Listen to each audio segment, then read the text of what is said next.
నమస్తే, నేను రవిశంకర్ వెళ్ళ సమకాలీన రాజకీయ ఆర్థిక సామాజిక అంశాలపై సమగ్ర విశ్లేషణ అందించే నమస్తే నాగేశ్వర కార్యక్రమానికి స్వాగతం. ప్రొఫెసర్ గారు మనతో జాయిన్ అయ్యారు. నమస్తే నాగేశ్వర గారు. ఇవాళ నుంచి ఏపీ అసెంబ్లీ బడ్జెట్ సమావేశాలు స్టార్ట్ కాబోతూ ఉన్నాయి. ప్రమాణ స్వీకారానికి ఒక్కరోజు మాత్రమే వైసీపీ ఎమ్మెల్యేలు వచ్చారు. ఆ తర్వాత మాకు ప్రతిపక్ష హోదా ఇవ్వలేదు కాబట్టి, వచ్చినా మైక్ ఇవ్వరు కాబట్టి మేము సభకు రాము అంటూ జగన్ తేల్చేశారు. కానీ ఇవాల్టి సభకు వస్తున్నాము అని చెప్పి జగన్మోహన్ రెడ్డి వైసీపీ ప్రకటించిన పరిస్థితి. అంటే అనర్హత నుంచి తప్పించుకునేందుకే జగన్ అసెంబ్లీకి వస్తూ ఉన్నారు. అంటే అసలు మొదలు ప్రతిపక్ష హోదా అనేది కాదు. ప్రతిపక్ష హోదా ఎవరు ఇవ్వాల్సిన అవసరం లేదు. అధికార పార్టీ కాని సభ్యులందరికీ ప్రతిపక్షమే. దానికి ఎవరు హోదా ఇవ్వరు ప్రతిపక్షానికి. జగన్మోహన్ రెడ్డి డిమాండ్ చేసింది ప్రధాన ప్రతిపక్ష నేత హోదా, leader of the opposition. Leader of the opposition ఎందుకు ఈ వివరణ, ఎందుకు ఈ డిస్టింక్షన్ కూడా చెప్తున్నాయంటే, ప్రతిపక్ష హోదా అనేది ఇచ్చేది కాదు, అది ఆటోమేటిక్గా వచ్చేది. రాజకీయ పార్టీలు ఉన్నప్పుడు అధికారంలో లేని పార్టీ ప్రతిపక్షమే. దానికి ప్రజలే ఇచ్చారు హోదా. ఇంకా కొత్తగా స్పీకర్ ఇవ్వాల్సిన అవసరం లేదు. దీన్ని అపోజిషన్ పార్టీ అని ప్రత్యేకంగా మీకు అపోజిషన్ గ్రూప్ అనో పార్టీ అనో ఏదో ఒక రకంగా గుర్తింపు ఉంటుంది. దానికి సమస్య లేదు. అపోజిషన్ పార్టీ అని గుర్తింపు లేకపోతే అపోజిషన్ గ్రూప్ అని గుర్తింపు ఉంటుంది. అపోజిషన్ అని గుర్తింపు అయితే వాడు ఆపలేరు. అది గ్రూపా పార్టీ అన్న దాంట్లో తేడా ఉండొచ్చేమో. కానీ అపోజిషన్ అనే పదానికి అర్థం ఏంటి? ప్రతిపక్షం. ప్రతిపక్షం అంటే ఏంటి? అధికార పక్షం కానిది. సో దాంట్లో ఏమి క్లారిటీ మనకు, అందువల్ల ఇష్యూ అది కాదు. ఇష్యూ ఏంటి అంటే leader of the opposition party అంటే ప్రతిపక్ష నేత హోదా. ప్రతిపక్ష నేత హోదా అన్నప్పుడు ఏమవుతుందంటే, సభలోను సభ బయట కొన్ని రకాల హోదాలు ఉంటాయి. సభ లోపల ముఖ్యమంత్రి తర్వాత లీడర్ ఆఫ్ ద హౌస్ ముఖ్యమంత్రి, లీడర్ ఆఫ్ ద హౌస్ తర్వాత స్థాయి లీడర్ ఆఫ్ ద అపోజిషన్కి ఉంటుంది. అందుకే ఈవెన్ ప్రమాణ స్వీకారం అప్పుడు కూడా మంత్రుల కన్నా ముందు లీడర్ ఆఫ్ ద అపోజిషనే ప్రమాణ స్వీకారం చేస్తాడు ఎమ్మెల్యేగా. లీడర్ ఆఫ్ ద హౌస్ తర్వాత లీడర్ ఆఫ్ ది అపోజిషన్ ప్రమాణ స్వీకారం చేస్తారు. సభలో కూడా లీడర్ ఆఫ్ ది హౌస్ లేస్తే ఈవెన్ మంత్రులు కూర్చోవాల్సిందే. ఆ గౌరవం ప్రోటోకాల్ ప్రకారం అయితే లీడర్ ఆఫ్ ద అపోజిషన్ లేస్తే, ఎలాగైతే లీడర్ ఆఫ్ ద హౌస్ అయిన ముఖ్యమంత్రి లేస్తే ప్రతిపక్ష సభ్యులైనా కూర్చోవాల్సిందే. అందువల్ల సభానాయకుడికి ఆ గౌరవం ఇవ్వాలి. అందువల్ల సభలో లీడర్ ఆఫ్ ద అపోజిషన్ లేస్తే నార్మల్గా సభాపతులు వాళ్ళకి బైక్ ఇచ్చేస్తారు. ఈవెన్ మంత్రులు ఉన్నా కూడా honourable leader of the opposition speaking, మీరు ఆగండి అని అంటారు. మంత్రులు ఆగుతారు. ఎందుకంటే నేను 8 సంవత్సరాల శాసనమండలిలో ఉన్నాను. ప్రతిపక్ష నేతకు ఉండే గౌరవం ఏంటి, ప్రతిపక్ష నేత ఉన్న వ్యక్తి ఎలా మాట్లాడతారు అనేది చూశాను. అందువల్ల that is a very big stature in assembly. బయట కూడా లీడర్ ఆఫ్ ద అపోజిషన్కు ఉండే క్యాబినెట్ మంత్రి హోదా ఉంటుంది, క్యాబినెట్ ర్యాంక్ ఉంటుంది. అంటే క్యాబినెట్ మినిస్టర్కు ఉండేటువంటి సిబ్బంది, పర్క్స్, వేతనాలు అన్నీ కూడా ఉంటాయి. సో అందువల్ల ఈ హోదా కొరకు ఎందుకు తాపత్రయపడతారంటే, సభ లోపల సభ బయట లీడర్ ఆఫ్ ద అపోజిషన్కు ఉండేటువంటి ప్రోటోకాల్ రీత్యా. అయితే లీడర్ ఆఫ్ ద అపోజిషన్కు ఉండాలి అంటే 10% సభ్యులు ఉండాలి అని ఒక చర్చ నడిచింది. అది కోర్టులో కూడా జగన్మోహన్ రెడ్డి వేశాడు. దానిపైన గతంలో కూడా నా అభిప్రాయం చెప్పాను. 10% ఉండాలి అని పర్టికులర్గా ఏ చట్టంలో లేదు. వాస్తవానికి Andhra Pradesh salaries and allowances, payment of salaries and allowances in Andhra Pradesh అనే చట్టం ఉంది. ఆ చట్టము ప్రాతిపదికనే మీకు జీతాలు ఇచ్చే చట్టంతో గుర్తిస్తారా అని ఆర్థిక మంత్రి అన్నాడు. కానీ దాంతోనే గుర్తిస్తారు. సో ఆ చట్టంలో ఎక్కడా 10% సభ్యులు ఉండాలి అని లేదు. దాంట్లో ఉన్నది ఏంటంటే, అధికారంలో లేని పార్టీలలో ఎక్కువ సీట్లు ఏ పార్టీకి ఉంటే ఆ పార్టీ నేత ప్రతిపక్ష నేత హోదా ఉంటుంది అని క్లియర్గా ఉంది. సో అందువల్ల నిబంధనల ప్రకారము ఎక్కడ మీకు కన్వెన్షన్స్లో పార్లమెంట్లో ఇవ్వలేదు అంటే ఇవ్వలేదు. దానికి చాలా కన్వెన్షన్స్ మన పార్లమెంటరీ డెమోక్రసీలో ఫాలో కారు. ఉదాహరణకు డిప్యూటీ స్పీకర్ అనేది ప్రతిపక్ష సభ్యులకి ఇవ్వాలన్నది కన్వెన్షన్. ఎన్ని చోట్ల ఇస్తున్నారు మీకు? ఎక్కడ పార్లమెంట్లో కూడా డిప్యూటీ స్పీకర్ పదవి నరేంద్ర మోడీ ప్రైమ్ మినిస్టర్ అయినాక ఇంతవరకు డిప్యూటీ స్పీకర్ అనే పదవి అపోజిషన్కి ఇవ్వలేదు. మిత్రపక్షాల సభ్యులకు ఇచ్చిన సందర్భాలు ఉన్నాయి, కానీ అపోజిషన్కి ఇవ్వలేదు. ఆంధ్రప్రదేశ్ అసెంబ్లీలో డిప్యూటీ స్పీకర్ పదవి అపోజిషన్కి ఇవ్వకపోగా అపోజిషన్ లీడర్ను వేటాడేటువంటి రఘురామకృష్ణరాజుకి ఇచ్చారు. సో అందువల్ల ఆ కన్వెన్షన్ ఫాలో అవుతలేరు. పబ్లిక్ అకౌంట్స్ కమిటీ చైర్మన్ పదవి ఉంది. దానికి కన్వెన్షన్ ఏం చెప్తుంది అంటే అపోజిషన్ పార్టీ మెంబరు దానికి నాయకుడిగా ఉంటాడు. ఇప్పుడు తెలంగాణలో మనం చూసాం, కాంగ్రెస్ పార్టీలో చేరుతున్నానని ప్రకటించిన బీఆర్ఎస్ సభ్యునికి ఇచ్చారు ఆ పార్టీ. అందువల్ల కన్వెన్షన్స్ అనేది మన దేశంలో బ్రేక్ అవుతున్నాయి. అందువల్ల లీడర్ ఆఫ్ ద అపోజిషన్ అనేది 10% నిబంధన అనే పేరు చెప్పి ఇది బ్రేక్ అయింది.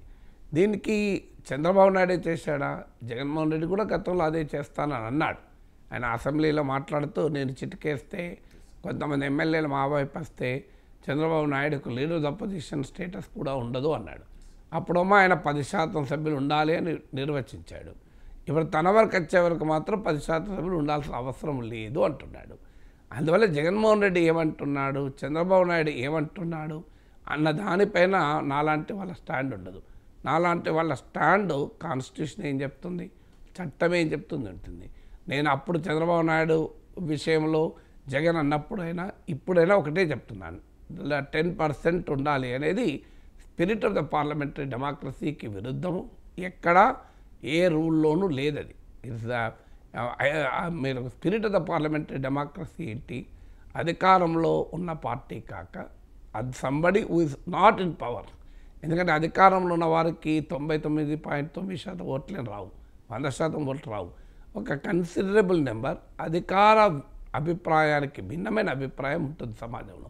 దాన్ని ఎక్స్ప్రెస్ చేయాల్సింది డెమోక్రసీలో చాలా కీలకమవుతుంది.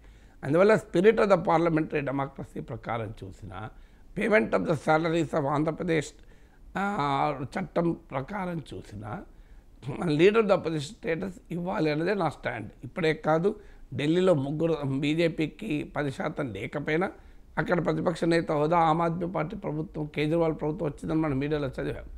అందువల్ల కన్వెన్షన్స్ బ్రేక్ అయితే దాన్ని రాజకీయ నాయకులు తమ అవసరాలకు అనుగుణంగా మాట్లాడతారు. అందుకని ఉదాహరణ చెప్పింది, జగన్మోహన్ రెడ్డి కూడా గతంలో 10% ఉండాలని మాట్లాడాడు, ఇప్పుడు ఉండొద్దని మాట్లాడాడు. నాట్ విస్టాండింగ్ చంద్రబాబు నాయుడు ఏమన్నాడు, జగన్మోహన్ రెడ్డి ఏమన్నాడు, వారి రాజకీయ అవసరాలకు అనుగుణంగా వాళ్ళు వ్యాఖ్యానిస్తుంటారు.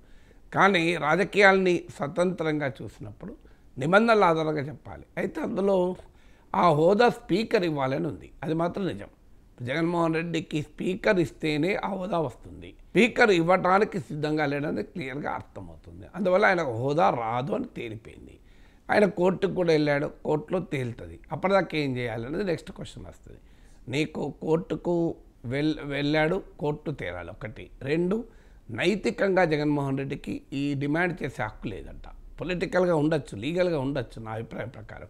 లీగల్గా కూడా లేదని తెలుగుదేశం పార్టీ అంటుంది, కానీ నా అభిప్రాయం ప్రకారం లీగల్గా ఉంది.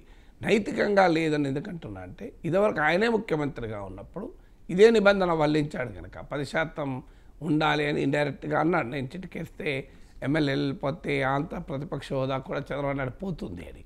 అందువల్ల నైతికంగా జగన్మోహన్ రెడ్డికి ఈ డిమాండ్ చేసే హక్కు లేదంటాడు.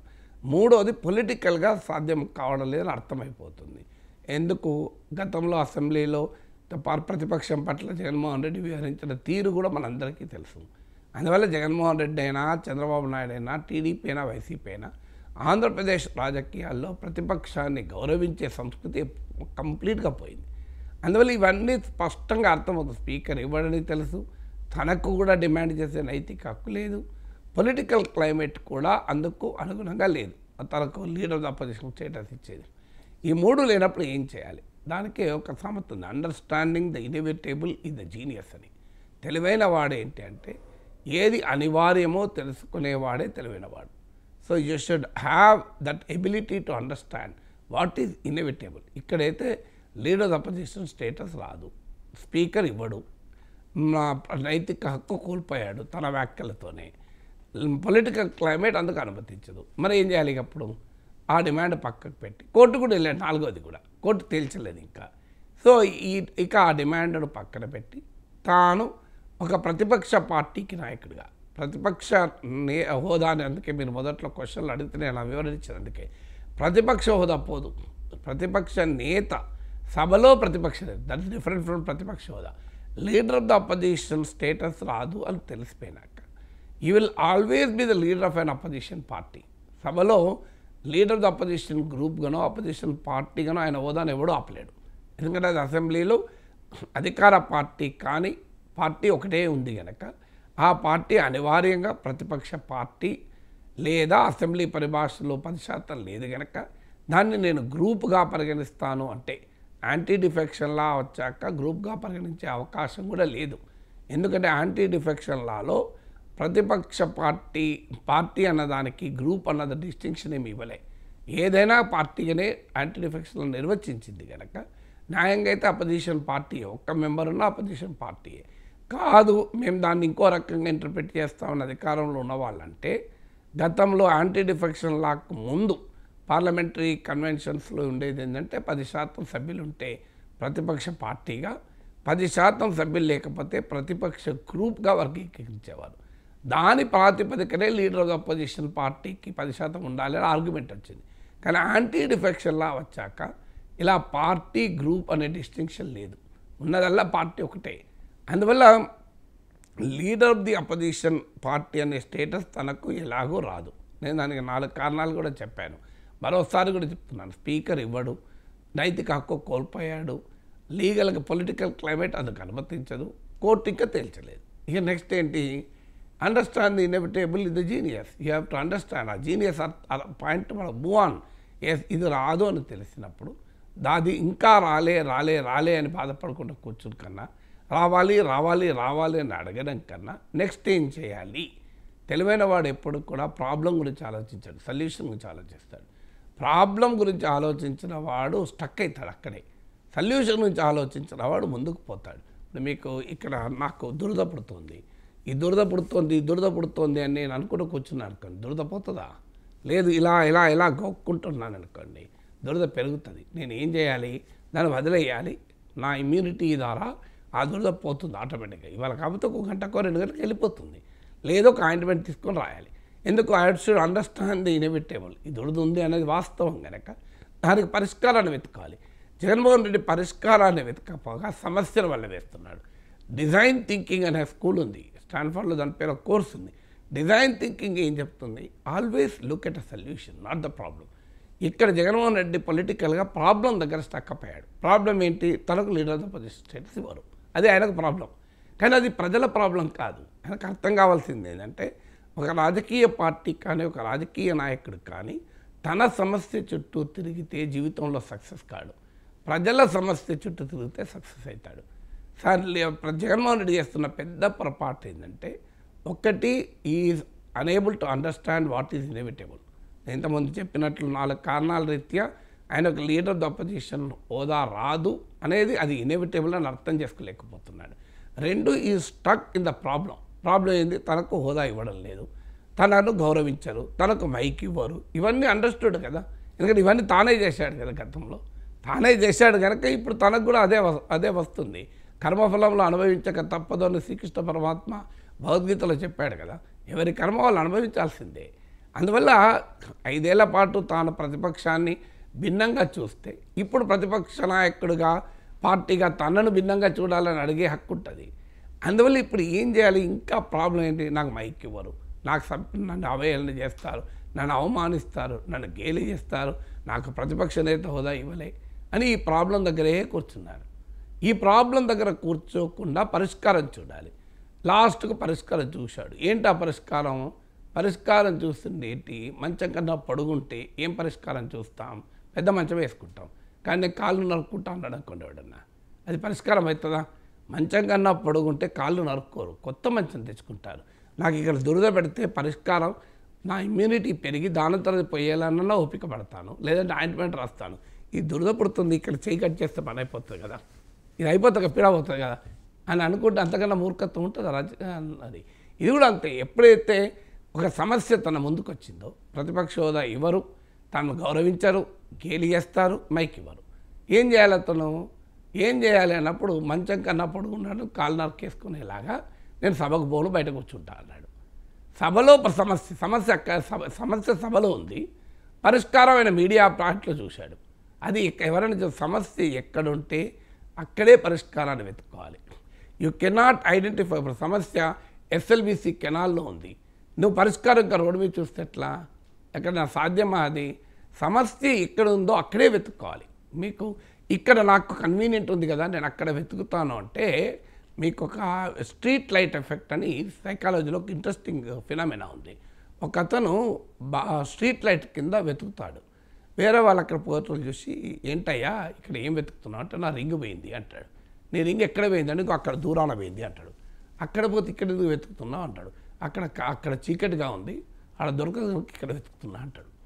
అంటే స్ట్రీట్ లైట్ ఎక్కడుందో అక్కడ వెతుకుతున్నాడు. పోయింది ఎక్కడ చీకటి ఉన్న దగ్గర పోయింది కానీ వెతుకుడు ఎక్కడ వెతుకుతున్నాడు స్ట్రీట్ లైట్ దగ్గర వెతుకుతున్నాడు. ఎందుకంటే అక్కడ కనబడదు కదా ఇక్కడ కనబడుతుంది అన్నాడు. ఇది ఏంటి సూచిస్తోంది? నీ ప్రాబ్లం ఒక చోట ఉంటే నీ కంఫర్ట్ ఉన్న చోట పరిష్కారం వెతుకుతున్నావు. సరిగ్గా జగన్మోహన్ రెడ్డి అదే పని చేస్తున్నాడు. సమస్య ఎక్కడుంది? అసెంబ్లీలో ఉంది. పరిష్కారం ఎక్కడ వెతుకుతున్నాడు? తన కంఫర్ట్ ఉన్న మీడియా పాయింట్లో వెతుకుతున్నాడు. అది ఆయన చేస్తున్న పొరపాటు. ఆ పొరపాటు నిజంగా తెలివైన వాడు ఏం చేయాలంటే సభకు రావాలి, అవమానాన్ని భరించాలి, అవహేళన భరించాలి, ప్రతిపక్ష హోదా ఇవ్వకపోయినా పట్టించుకోవద్దు, మైక్ ఇవ్వకపోయినా పట్టించుకోవద్దు, నిరంతరం తన సమస్య చుట్టూ తిరగకుండా ప్రజా సమస్య చుట్టూ తిరగాలి. కానీ ఆ రకమైన ఓపిక కానీ ఆ రకమైనటువంటి సహనాన్ని కానీ జగన్మోహన్ రెడ్డి ప్రదర్శించలేకపోతున్నాడు. నేను మీడియా పాయింట్లోనే మాట్లాడతా అని తాను ఓడిపోయాను, ప్రజలు తనను తిరస్కరించారు, తనకు 11 సీట్లే ప్రజలు ఇచ్చారు, చంద్రబాబు నాయుడును ముఖ్యమంత్రి చేశారు, తెలుగుదేశం పార్టీ కూటమి అప్రతిహత మెజార్టీతో గెలిచింది అన్న వాస్తవాన్ని ఇంకా జీర్ణించుకోలేకపోతున్నాడు Jaganmohan Reddy. It is his own problem, indigestion problem. అది పొలిటికల్ ఫ్యాక్ట్ను డైజెస్ట్ చేసుకోలేకపోతున్నాడు. దానివల్ల ఏమవుతుంది అంటే ఈ సమస్యలన్నీ వస్తున్నాయి. పొలిటికల్ ఫ్యాక్ట్ను డైజెస్ట్ చేసుకుంటే రియాలిటీ అర్థం చేసుకుంటాం. పొలిటికల్ ఫ్యాక్ట్ను డైజెస్ట్ చేసుకోలేకపోవడం వల్ల తన కంఫర్ట్ ఉన్న చోట వెతుకుతున్నాడు. సమస్య అసెంబ్లీలో ఉంటే సమస్య అసెంబ్లీలో ఉంది కనుక అసెంబ్లీకి రావాలి, మైక్ ఇస్తే మిర్చి రైతులు 3 సార్లు అయిపోతాయి కదా. నువ్వు ఏమనకు మిర్చి రైతులు అంతే. నేను ఇద్దరు ఉదాహరణ కూడా చెప్పాను, బెన్ జాన్సన్ది. మిర్చిలో నీకు ఇచ్చిన 1/2 సెకండ్ టైం అంటే ఆ 1/2 సెకండ్లోనే చెప్పు ఏమైతే సమస్య. నీకు ఓన్లీ 10 సెకండ్స్ ఇచ్చాడు టైం, ఒక 1 మినిట్ ఇచ్చిండు అనుకోండి, మిర్చి రైతుల సమస్య వివరించు. 30 సెకండ్స్ ఇచ్చారనుకోండి, మిర్చి రైతుల సమస్యలు పరిష్కరించండి అనండి. 5 సెకండ్స్ ఇచ్చారనుకోండి, మిర్చి అనండి. మిర్చి రైతు ఎంతసేపు పట్టింది మీరు చూడండి, కాలం టైం. మిర్చి రైతు ఎంతసేపు పట్టింది? 5 సెకండ్లలో 2-3 సెకండ్లు అయిపోయింది. మిర్చి రైతు టైం ఉంటే ఇంకో మరో 2వ సారను, ఇంకా టైం ఉంటే 3వ సారను. ఏమవుతుంది? వాళ్ళంతా నవ్వుతారు. తెలుగు నవ్వనియండి. మిర్చి రైతులు కళ్ళీళ్ళు కారుస్తున్న మిర్చి రైతులు అయితే జగన్మోహన్ రెడ్డి మా గురించి మాట్లాడితే తెలుగుదేశం నవ్వారని అనుకోరా? You will politically prevail. అది చేయలేకపోతున్నాడు జగన్మోహన్ రెడ్డి. కానీ ఈలోగా మీరు అన్నట్లు డిప్యూటీ స్పీకర్లు వివరణ ఇచ్చారు. బహుశా ఆయన కూడా వెరిఫై చేసి ఉంటాడు. నేను గతంలో కూడా చెప్పాను, రాజ్యాంగంలోని ఆర్టికల్ 190 క్లాస్ 4, అలాగే rules of assembly procedures rule 187 class 2 స్పష్టంగా చెప్తోంది. 60 రోజులు కనుక సభ అనుమతి లేకుండా గైరాజరైతే, హాజరు కాకపోతే ఆ సదరు సభ్యుని సభ్యత్వం పోతుంది. అందువల్ల చట్టము రాజ్యాంగం క్లియర్గా ఉంది. ఇది అసెంబ్లీకి కాదు, పార్లమెంట్కి కూడా చట్టం ఉంది. అందువల్ల ఇక ఆయనకు అనివార్యమైంది సభకు రావడం. ఎందుకంటే రఘురామకృష్ణరాజు ఎదురు చూస్తున్నాడు, రావాలి జగన్ అని ఆయన పాట పాడుకుంటూ ఎదురు చూస్తున్నాడు. ఆయన జీవితకాల ఆశయం తాను స్పీకర్ చైర్లో కూర్చొని జగన్మోహన్ రెడ్డిని శాసించాలి అని. సో ఆయన కోరికది. ఆయన కోరిక తీరాలి అంటే సభకు రావాలి. సభకు వస్తే జగన్మోహన్ రెడ్డి శపథం పోతుంది.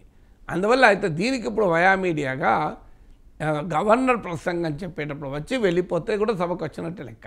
మళ్ళీ అది బహుశా ఇప్పుడు చర్చ ఏంటంటే గవర్నర్ ప్రసంగానికి వచ్చి వెళ్ళిపోతారని. అంటే సభకు రారు, తర్వాత జరిగే సభకు రారు. గవర్నర్ ప్రసంగం తర్వాత సభ వాయిదా పడుతుంది. నెక్స్ట్ డేనే మళ్ళీ సభ సమావేశమయ్యేది. అందువల్ల ఇప్పుడు తేలాల్సింది అంటే గవర్నర్ ప్రసంగానికి వచ్చి వెళ్ళిపోతాడా అంటే రఘురామకృష్ణరాజును అవాయిడ్ చేసేస్తాడు. రఘురామకృష్ణరాజు సీట్లో కూర్చొని జగన్మోహన్ రెడ్డి శాసించుడు ఉండదు. ఎందుకంటే తెలియాల్సింది అంటే గవర్నర్ ప్రసంగ ప్రోటోకాల్ మనకు అర్థం కావాలి. గవర్నర్ ప్రసంగం ప్రోటోకాల్ ఏంటంటే ఏది ఆహ్వానించడు, ఒక సభ్యుడు మాట్లాడు, ఒక సభ్యుడిని స్పీకర్ అడ్డు, ఇవి ఏవి ఉండవు. గవర్నర్ అడ్రస్ అంటే గవర్నర్ నేరుగా వస్తాడు, పోడియం దగ్గర వెళ్తాడు, మాట్లాడతాడు, వెళ్ళిపోతాడు. ఇంకా ఏది nothing else, nobody else, nothing else will be there. దాన్ని బహుశా జగన్మోహన్ రెడ్డి అడ్వాంటేజ్గా తీసుకుంటున్నాడు. ఎందుకంటే to avoid Raghuramakrishnaraju sitting in the chair. Ayyanna Patrudu రఘురామకృష్ణరాజును అవాయిడ్ చేయగలుగుతాడు. ఎందుకంటే వాళ్ళు ఈయనతో ఇంటరాక్షన్ ఉండదు గవర్నర్ ప్రసంగం. మళ్ళీ గవర్నర్ ప్రసంగానికి వచ్చిన సభకు వచ్చినట్టే లెక్క, ఆ రోజు అటెండ్ అయినట్టు లెక్క. మళ్ళీ అప్పటి నుంచి మళ్ళీ 60 రోజులు, మళ్ళీ 60 రోజుల్లో మళ్ళీ గవర్నర్ ప్రసంగం వస్తుంది, నెక్స్ట్ బడ్జెట్ సమావేశం వస్తుంది. ఎందుకంటే ఏడాదిలో 60 రోజులు బడ్జెట్ సమావేశాలు జరగవు మన దగ్గర. 5 ఏళ్లలో 60 రోజులు జరగడం కష్టమవుతుంది, ఏడాది లెక్కన జరగాలి.